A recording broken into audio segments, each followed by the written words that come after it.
नमस्ते अन्नलू तम्मुళ్ళు बागुर्रा और कैसे हो सब भाई बड़े भाई छोटे भाई सबको मेरी तरफ से नमस्कार అందరికీ నా తరపున నమస్కారం.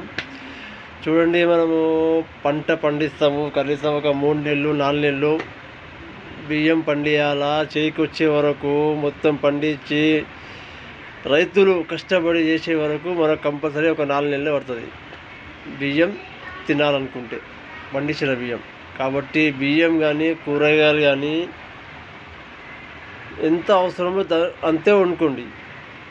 ఒకవేళ ఎక్కువ అయినా అది పగలు మధ్యాహ్నానికి లేకపోతే తినండి, అని వేస్ట్ చేయకండి.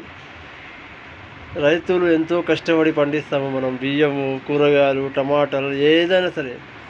దానివల్ల వేస్ట్ కాకుండా వండుకోండి, తినండి.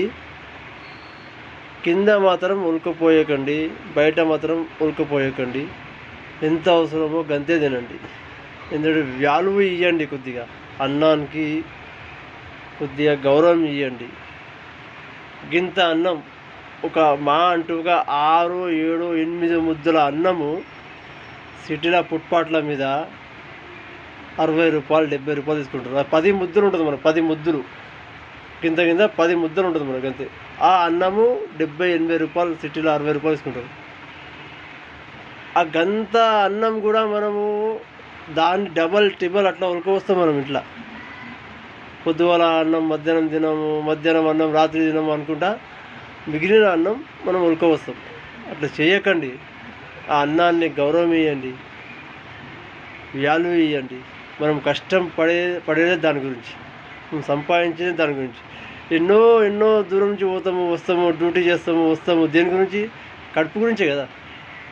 కడుపుకు లేని మనం ఏం చేయలేం. కడుపు ఉంటేనే మనం ప్రాణం, లేకపోతే చచ్చిపోతాం. దానివల్ల అందరినీ, మన ఆల్ ఇండియా ప్రతి ఒక్క రాష్ట్రాన్ని నేను చెప్తుంది ఒకటే, అన్నంని గౌరవించండి, రైతు అన్నాన్ని రెస్పెక్ట్ చేయండి. కాబట్టి వేస్ట్ కాకుండా వండుకోండి, తినండి, వేడివేడిగా చేసుకోండి. కాకపోతే మీరు ఒక పూట పొద్దుగాల తిన్నా అన్నం మధ్యాహ్నం తినాలంటే అలాగే వండుకోండి, గరం వండుకొని తినాలి. కానీ వేస్ట్ చేయకండి, సరేనా? ఓకే.